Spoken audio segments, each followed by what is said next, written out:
Halo guys, selamat datang di Story bersama aku, Rizky Santoso. Dan seperti biasa, di hari ini kita akan membahas sebuah kasus true crime story. Dan kasus kali ini adalah kasus dari Heather Elvis. Heather Rachel Elvis, atau yang biasa dikenal Heather Elvis, adalah seorang wanita berusia 20 tahun asal kota Horry County, South Carolina. Wanita kelahiran tahun 93 ini adalah putri dari pasangan suami istri Terry dan Debbie Elvis.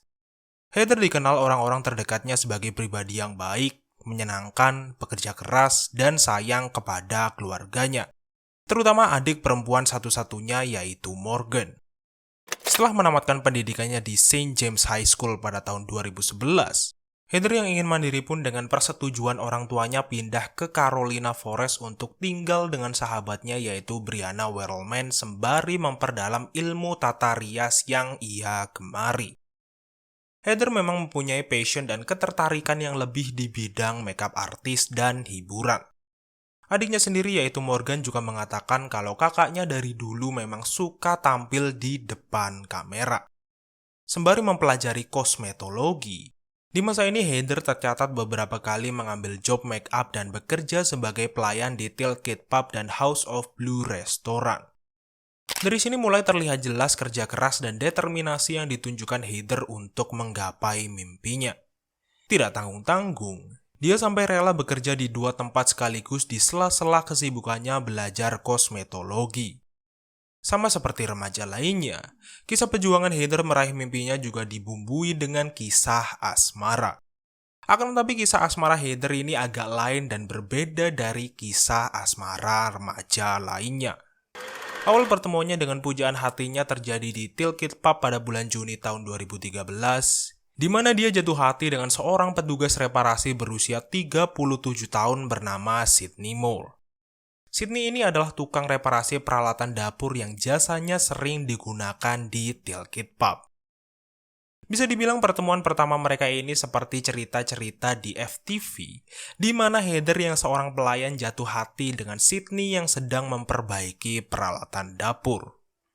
Mungkin dari sini kalian sudah mulai ngeh dengan keunikan kisah asmara yang dialami Heather. Tidak hanya menjalin hubungan asmara dengan pria yang umurnya 17 tahun lebih tua darinya, Heather juga dengan sadar bersedia menjalin hubungan asmara dengan Sydney yang saat itu sudah berkeluarga. Dan bisa dibilang Heather adalah orang pertama yang mulai flirting kepada Sydney. Sydney tercatat telah menikah dengan seorang wanita bernama Tammy Moore selama 30 tahun lebih, dan keduanya juga sudah dikaruniai 3 orang anak. Singkat cerita, hubungan terlarang antara Heather dan Sydney yang awalnya hanya sebatas flirting-flirting pun berubah menjadi semakin dalam dan panas. Dan uniknya, Heather dan Sydney tanpa ragu-ragu menunjukkan kemesraan mereka di depan rekan kerja mereka masing-masing. Bahkan Sydney pernah dengan jelas mengatakan kepada rekan-rekannya kalau dia berencana untuk meng-hire Heather sebagai nanny untuk anak-anaknya ketika dia dan istrinya sudah pindah ke Florida. Di sisi lain, Heather juga tanpa rasa malu memberitahu temannya Britney tentang ketertarikannya kepada Sydney saat pertama kali dia melihat pria itu. Tidak butuh waktu lama kabar tentang hubungan terlarang Heather dan Sydney tersebar di tempat kerja Heather. Kebanyakan orang yang mengetahui tentang hubungan Heather ini merasa jijik dan kasihan kepada Heather. Reaksi yang diberikan rekan kerja Heather tentang hubungan terlarangnya pun cukup beragam. Ada yang bergosip dan mencibir hubungan terlarang Heather, dan ada juga yang melarang hubungannya dengan Sydney karena pria itu sudah berkeluarga. Akan tetapi semua perkataan orang-orang itu tidak menghentikannya untuk tetap menjalin hubungan dengan pria 37 tahun itu. Dari sini Heather mulai menunjukkan sisi agresifnya dalam mencintai Sydney. Dia pernah nge-tweet bahwa dia memiliki ketertarikan seksual kepada pria yang dia sukai, dan dia juga mempunyai keinginan untuk memperkoas pria itu. Layaknya kucing kelaparan yang diberi ikan asin, Sydney pun tanpa ragu memanfaatkan perasaan cinta Heather kepadanya untuk memuaskan nafsunya. Dan mereka berdua pun mulai go public pada bulan Agustus tahun 2013. Heather dan Sydney pun mulai sering bertemu di luar tempat kerja mereka dan menghabiskan waktu mereka di tempat-tempat yang sepi. Dan untuk membuat Heather semakin lengket kepadanya, Sydney terus meyakinkan Heather bahwa dia merasa tidak puas dengan istrinya dan dia juga berencana untuk segera meninggalkan istrinya itu. Tentu saja, Heather yang masih polos dengan naif mempercayai semua perkataan Sydney dan terus meyakini bahwa dia adalah satu-satunya wanita yang dicintai Sydney. Brianna dan rekan kerja Heather yang miris melihat Heather terus dimanfaatkan oleh Sydney pun tanpa henti meyakinkan Heather untuk mengakhiri hubungannya dengan Sydney. Dan pada pertengahan bulan September, Heather nampaknya mulai sadar kalau perasaan Sydney kepadanya tidak nyata dan dia tidak lebih dari sekedar mainan di mata Sydney. Dalam tweetnya pada bulan Desember, dia menuliskan, "Once an angel and demon fall in love but it didn't lead to a good outcome." Tweet ini seakan-akan menggambarkan kesedihannya karena hubungannya dengan Sydney tidak akan bisa berakhir baik. Di sisi lain, Tammy yang sudah curiga dengan perilaku suaminya selama ini pun akhirnya mengetahui perselingkuhan suaminya dengan Heather. Alhasil, Tammy pun kemudian mulai meneror Heather lewat telepon. Brianna saat itu menjadi saksi kekejaman mulut Tammy yang tidak henti-hentinya terus menghina dan merendahkan temannya. Bahkan saat itu Tammy mengatakan kepada Heather kalau suaminya hanya memanfaatkannya. Dan bahkan saat itu Tammy juga sampai membuat Sydney mengatakan kepada Heather kalau dia tidak berarti apa-apa baginya dan dia hanyalah wanita murahan. Tentu saja itu bukanlah kata-kata yang Heather harapkan keluar dari mulut kekasihnya. Ancaman yang dilakukan Tammy tidak berhenti di sini saja. Dan bisa dibilang eskalasi ancaman Tammy makin lama makin mengerikan. Tammy tanpa henti terus menelepon Heather menggunakan nomor Sydney sekaligus mengiriminya berbagai foto dan video saat mereka sedang bermesraan dan bercocok tanam. Dan bahkan dia juga beberapa kali menelepon tempat kerja Heather dan menuntut wanita 20 tahun itu dipecat. Tidak hanya itu, Tammy juga pernah meminta alamat Heather dengan ancaman kalau dia akan tetap menemukannya meski Heather terus menghindar. Berbagai ancaman Tammy ini tentu saja membuat Heather merasa sedih, stres, dan juga depresi. Bahkan akibat hal ini dia menjadi tidak fokus dalam pekerjaannya. Heather dan Brianna pun kemudian mulai sering beribadah dan mengunjungi gereja secara rutin. Dan di saat yang hampir bersamaan, Heather mendapatkan pekerjaan impiannya di sebuah salon kecantikan di Myrtle Beach, dan dia bisa mulai bekerja di sana sebelum Natal. Dari sini Heather perlahan-lahan mulai bangkit dan mulai move on dari segala permasalahannya dengan Sydney dan istrinya. Bahkan perubahan cukup drastis nampak pada penampilan Heather saat itu, di mana berat badannya saat itu nampak naik banyak. Rekan Heather yang menyadari kalau Heather menggemuk dalam waktu singkat pun khawatir kalau jangan-jangan Heather sedang hamil. Dan ketakutan terbesarnya adalah Heather hamil anak Sydney. Heather yang didampingi manajernya saat itu mengecek apakah dia benar-benar hamil atau tidak. Manajer yang mendampingi Heather saat itu mengatakan kalau Heather sangat khawatir kalau Tammy akan kembali datang kepadanya jika dia mengetahui hal ini. Akan tetapi textpack yang digunakan Heather saat itu menunjukkan tanda error. Dan sejak hari itu Heather tidak pernah tahu apakah dia benar-benar hamil atau tidak karena dia tidak pernah lagi mengecek kehamilannya. Pada malam tanggal 17 Desember tahun 2013, Heather pergi berkencan dengan seorang pria bernama Stephen Schiraldi. Kencan mereka dimulai pada pukul 10 malam. Mereka berdua saat itu berkendara dan melihat-lihat pemandangan kota yang indah dihiasi lampu-lampu Natal. Kencan itu nampak berjalan baik bagi keduanya. Heather dan Steve nampak menikmati waktu mereka bersama. Bahkan Steve sempat mengajari Heather cara mengemudi di tempat parkir Inlet Square Mall.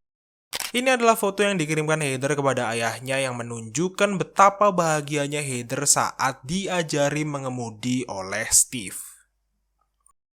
Kencan Heather dan Steve pun berakhir sekitar pukul 1.15 dini hari. Dan Steve saat itu mengantarkan Heather pulang ke apartemennya di Carolina Forest dengan selamat. Sekitar 20 menit setelah Steve pergi, Heather mendapatkan panggilan telepon selama 15 menit dari nomor yang tidak diketahui. Dan setelah panggilan itu berakhir, Heather menghubungi Brianna yang saat itu sedang di rumah keluarganya dan mengatakan kalau Sydney telah menghubunginya, dan Sydney juga mengatakan rencananya untuk meninggalkan istrinya. Tidak hanya itu, Heather juga mengatakan ke Brianna kalau saat itu Sydney ingin bertemu dengannya. Mendengar temannya itu mengatakan hal itu dengan sangat histeris, Brianna pun melarang Heather untuk menemui Sydney.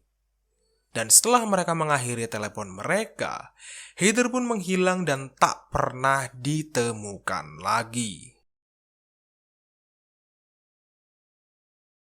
Pada malam hari tanggal 19 Desember tahun 2013, kepolisian Horry County menemukan mobil Dodge Intrepid berwarna hijau dalam keadaan kosong di tempat peluncuran kapal Peachtree Landing di sepanjang sungai Waccamaw, Sokesti.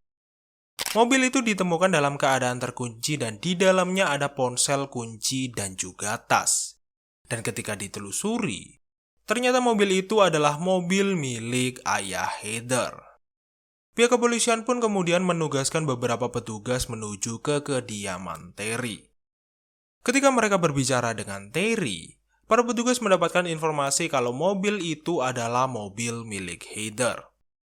Terry pun kemudian menghubungi putrinya. Akan tetapi saat itu anehnya panggilannya tidak dijawab Heather. Untuk memastikan keadaan putrinya, Terry pun kemudian setuju untuk ikut bersama petugas menginvestigasi mobil putrinya di Peachtree Landing. Awalnya Terry mencoba berpositif thinking ketika melihat mobil putrinya di kawasan itu. Saat itu dia berpikir mungkin saja mobil putrinya itu telah dicuri. Akan tetapi kekhawatiran dan ketakutannya menjadi tak terbendung ketika dia mendapatkan fakta bahwa hari itu Heather tidak masuk kerja dan Heather juga tidak ada di apartemennya. Plus beberapa teleponnya tetap tidak direspon putrinya. Kepolisian Horry County pun kemudian dengan resmi memasukkan nama Heather dalam daftar orang hilang dan segera melakukan pencarian terhadap wanita 20 tahun itu. Sebagai orang yang terakhir kali bertemu dengan Heather, Steve pun menjadi orang yang dicurigai polisi atas keterlibatannya dalam kasus ini. Akan tetapi saat itu kecurigaan para petugas terhadap Steve tidak terbukti dan mereka kemudian membebaskan pria itu. Sehari setelah mobil Heather ditemukan, petugas dan tim penyelam dari Coastal Carolina University melakukan pencarian di area sekitar pendaratan kapal ke Teluk Winyah. Akan tetapi sayangnya pencarian mereka tidak membuahkan hasil. Dalam pencarian ini sebetulnya petugas pernah menemukan tulang belulang.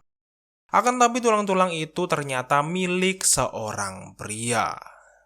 Meskipun pencarian yang dilakukan di sekitar area ditemukannya mobil Heather tidak membuahkan hasil, untungnya para petugas berhasil mendapatkan catatan telepon Heather pada tanggal 18 Desember yang menunjukkan kalau Heather sempat mendapatkan panggilan dari nomor yang tidak diketahui. Dan jika dihubungkan dengan kesaksian Brianna tentang Heather yang pernah menerima panggilan dari Sydney yang menggunakan nomor yang tidak dikenal, nampaknya panggilan yang tidak diketahui itu berasal dari Sydney. Setelah panggilan itu berakhir, Heather tercatat pernah beberapa kali menghubungi nomor tidak dikenal itu sebanyak 9 kali. Petugas pun kemudian berhasil menemukan asal nomor itu, dan ternyata nomor itu berasal dari telepon umum yang terletak di dekat pom bensin di Myrtle Beach. Dan ketika polisi melihat rekaman CCTV di sekitar telepon umum itu, mereka melihat ada laki-laki yang melakukan panggilan di telepon umum itu tepat di waktu Heather menerima panggilan dari nomor yang tidak dikenal. Bukti ini pun membuat polisi meragukan alibi Sydney saat diinterogasi yang mengatakan kalau dia sedang liburan bersama istrinya di hari Heather menghilang. Polisi pun kemudian menunjukkan hasil rekaman ini kepada Sydney. Sydney awalnya menyangkal bukti ini. Akan tetapi kemudian dia mengakui kalau dia sempat melepon Heather dan memerintahkan wanita itu untuk menjauhinya. Polisi yang dari awal sudah mengetahui tentang perselingkuhan Sydney dan Heather pun kemudian memanggil Tammy untuk diinterogasi. Dalam sesi interogasi ini, Tammy menceritakan tentang situasi pernikahannya dan menyangkal keterlibatannya dalam kasus hilangnya Heather.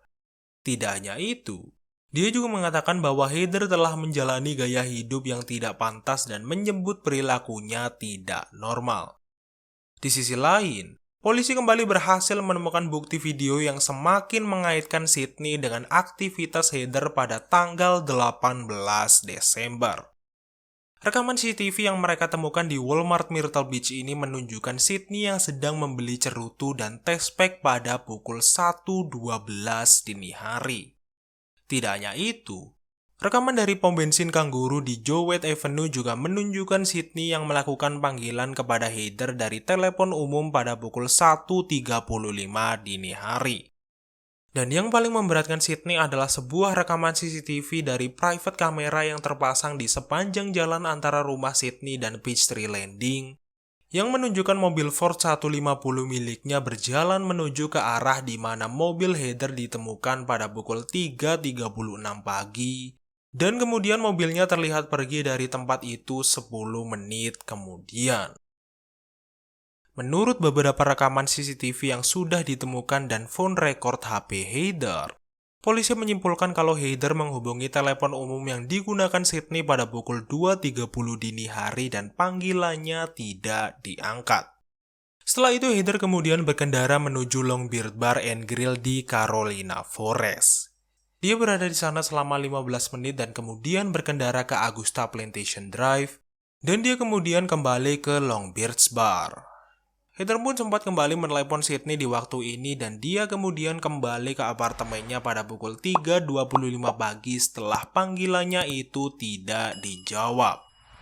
Pada pukul 3.37 pagi, Heather tercatat pernah berbicara dengan seseorang lewat telepon dan percakapan itu tercatat berlangsung selama 4 menit.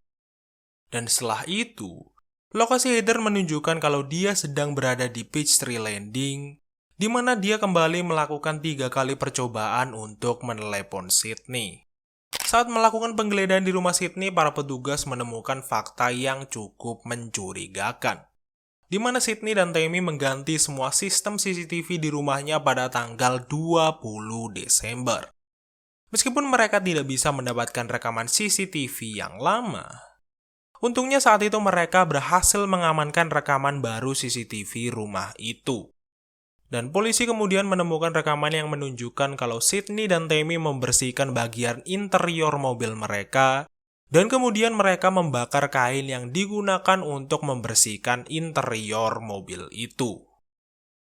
Dengan ditemukannya berbagai bukti yang menunjukkan keterlibatan Sydney dan Tammy dalam kasus hilangnya Heather, akhirnya pada tanggal 21 Februari tahun 2014, Sydney dan Tammy ditangkap dengan tuduhan menculik Heather dan mereka kemudian didakwa melakukan pelenyapan terhadap Heather meskipun tubuh Heather tidak pernah ditemukan.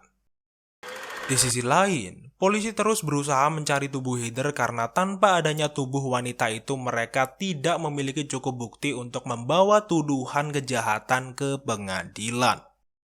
Dan karena para petugas saat itu tidak bisa menemukan tubuh Heather, akhirnya dakwaan pelenyapan nyawa Sydney dan Tammy dibatalkan. Akan tetapi, tuduhan penculikan yang dilakukan Sydney dan Tammy kepada Heather masih tetap ada. 6 tahun setelah Heather dinyatakan menghilang, Sydney pun akhirnya dinyatakan bersalah atas obstruction of justice dan dijatuhi hukuman 10 tahun penjara pada tahun 2017. Dan 2 tahun setelah Sydney dinyatakan bersalah, Sydney dan Tammy Moore dinyatakan bersalah atas penculikan Heather dan mereka dijatuhi hukuman 30 tahun penjara. Di dalam rangkaian persidangan panjang ini terungkap sebuah fakta bahwa Tammy ini ternyata adalah istri yang superior yang selalu mengekang suaminya. Sesaat setelah dia mengetahui perselingkuhan suaminya dengan Heather, Tammy langsung memborgol suaminya di ranjang setiap malam agar suaminya itu tidak kelayapan. Tidak hanya itu, dia juga menatu perut bagian bawah suaminya dengan namanya untuk mencegah suaminya itu main cewek lagi. Ternyata di balik brewok dan tampang sangarnya, Sydney tidak lebih dari suami-suami takut istri. Dalam mencintai seseorang, kita perlu mengerti batasan-batasan yang tidak boleh kita langgar. Dan jangan hanya karena alasan cinta kita dengan sembrono melanggar batasan-batasan itu tanpa memikirkan akibatnya. Jika ditarik ke belakang, cikal bakal terjadinya kasus ini adalah karena Heather dan Sydney tidak bisa menahan hasrat mereka sehingga melanggar batasan-batasan mereka. Di satu sisi, Heather tetap mau menjalin hubungan dengan Sydney meskipun dia sudah beristri. Dan di sisi lain, Sydney tanpa rasa bersalah memanfaatkan perasaan Heather untuk memuaskan hasratnya tanpa memikirkan perasaan Heather dan juga istrinya.